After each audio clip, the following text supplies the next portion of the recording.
Joined now by Marc Ross, NFL Network insider, joining us. Marc, thank you so much for taking the time. It is always fun to get over here in Indianapolis, get the whole league together.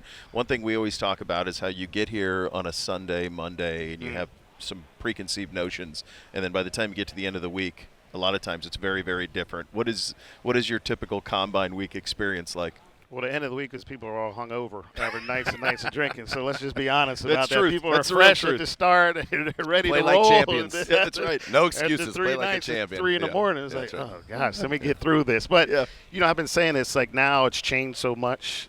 Just, when I first started coming here in 1997 or something, it's completely different than now. That's because of technology. And now you don't even have teams coming here, showing up. And, McVay really started that. And because they had success and won a Super Bowl and drafted great players throughout that stretch, now other teams are looking and saying, well, we can do that too. Whereas some other teams are like, this is the end-all, be-all. We got to be here. We got to get these times. We got to have these measurements and have to still smell it and breathe it and talk to the guys and do all that. So every team has a different approach of how they're valuing the combine now, and it's changing each year. One of the things we always love is that typically by the time we leave here, you learn, oh, this is the trade. This trade's going to go down, or this team loves that guy.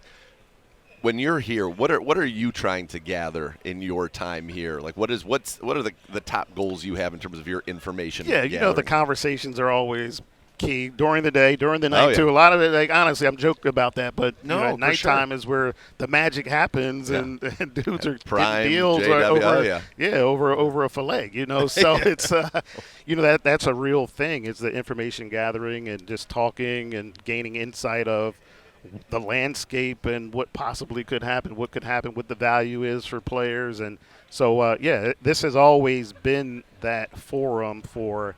All right, there's one thing about being on the phone and texting, but actually sitting in front of people and hashing things out. One thing that I'm kind of curious how this plays out over the course of the week is the quarterbacks around the league. We just saw Seattle win a Super Bowl with Sam Darnold, who was great in back-to-back years, but was on his, fourth, fifth team. Bake got off to a quick start last year in Tampa on his fourth team. We got Mac. We've got, Malik. Is Malik going to is he a 35, 40 million guy, like that type of thing? Is Mac Jones going to become available? Then you got Kyler and Tua. And so all of that stuff is going to get sorted kind of this week. What's kind of your feel on that momentum? Quarterbacks drive everything.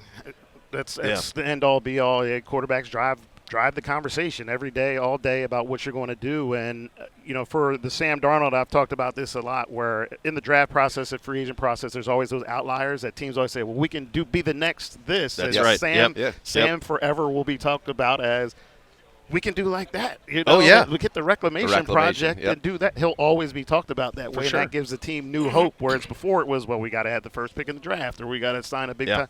Now it'll be that avenue where teams think that they can build their team off of that. And I think that's the wrong approach. I think teams really have to build where they are as an organization. And because with Seattle, it's okay, they did that with Sam Darnold, but now go crush every single personnel decision you made for 3 years in a row, where you drafted 10 all-pro players and you signed Pro Bowl players in free agency. You crushed that, and then you made the trades for guys that absolutely were superstar playmakers for you as well. So that's the blueprint you need to be following with Seattle. Not can we get a guy that's on his fifth team to say he's our guy. When you look at this quarterback landscape right now, and Kirk Cousins, we heard yesterday, he'll be released and played pretty well, honestly, at the end of last season, won the last 4 games in Atlanta. How do you kind of see maybe those things shaking out? And then what is the market for a guy like Kyler? What's the market for a guy like Tua? Well, that's the thing where the landscape, the quarterbacks you talked about, who's got the talent? Kyler, with Sam Darnold, he got picked third for a reason. That's right. He had the talent. For a reason. Yeah. It wasn't, no disparaging to Mac Jones, but when he got picked, it was like, okay, it's Mac Jones. Whereas Sam was, oh my goodness. When you look at Kyler, and I know he's been, beat up and all that, but at least you see, like, he did it. We know that's in there. Now, what's the other stuff that we got to get out of Kyler to make sure that he plays consistently at a high level, so, as opposed to other quarterbacks? I won't throw, well, it's really not there to bring up that talent. Right. You have to have that foundation of talent to say we're going to maximize it. So with Kirk Cousins, you sign him to get you through, but you're really not saying we're going into a season and Kirk Cousins is going to go lead us to the Super Bowl. So Malik Willis to me is super interesting. Yep. Just because you saw the marked improvement that he had.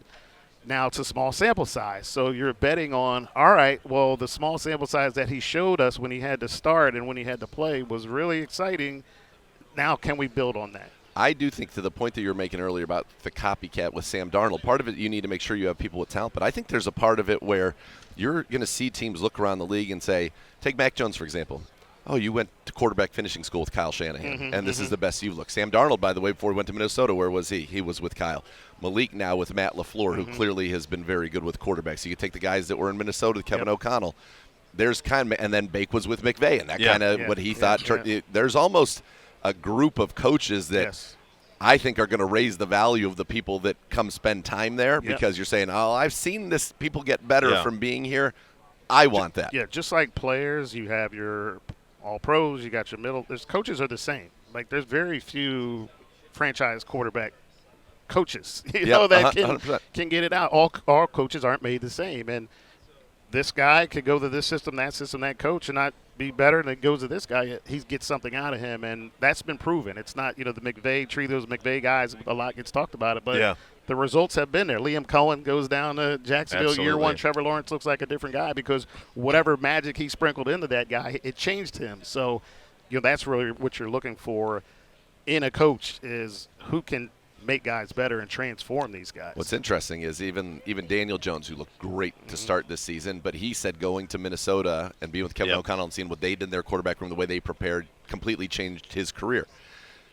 To the flip side of that, though, is when you have somebody who's with him, J.J. McCarthy, and you're saying, you're here. Yeah, what's going on? What's happened, but right? We're not seeing what we want to see. That probably a little bit red flaggish. Yes, for sure, and you always have to balance that out. And GM has already been gone from Minnesota because of that decision. And, who's a part of that? Well, Kevin was a part of that too. Like, okay, you have to bear a little bit of this responsibility too. This next year here, this is make or break. Where we traded up to go get this guy.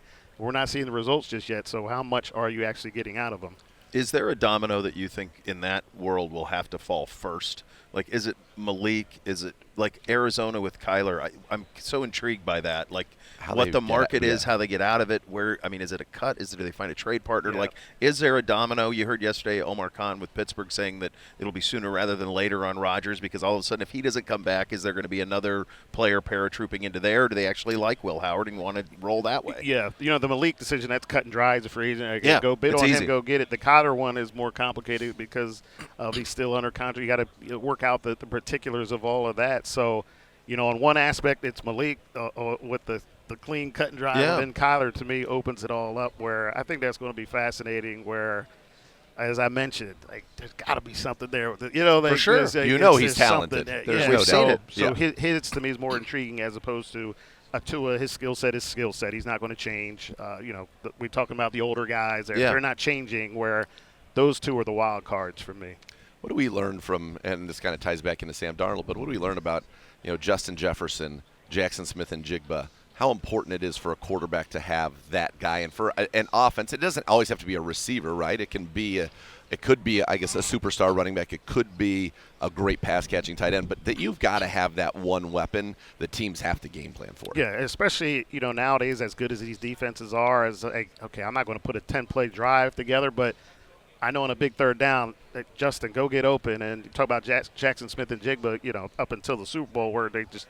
Like they said, the whole you game will not plan, beat like us. you're not going to beat us, but up until that point, teams are game planning. It's like we don't care. We're going to bring you out the backfield and run this little wheel route. We're going to do this, and that just changes the mindset. Number one, of how you got a game plan when one play could break your back by a receiver, and then two, if you do try to take him out, it opens up everything else for your offense because you're allocating so much resources to stop them. It's just like a pass rusher where Myles Garrett, Aaron Rodgers, all right, three guys go block him. Well, all right, now all these other guys are going to feast. So they have that effect of changing the dimensions of how you game plan and then how your offense can function on. Let's get this big explosive plays or these plays when we need these gotta-have-it plays. Just go over there and throw it to them. Yep. That's why we want one at 6 or we want one in weapon. trade. You got to have a weapon. Because, that all of a sudden, help your quarterback. Help your quarterback out. Marc, this was a pleasure. Thanks Thank for you. your time, man. Anytime. Yeah. Greatly appreciate it. All right.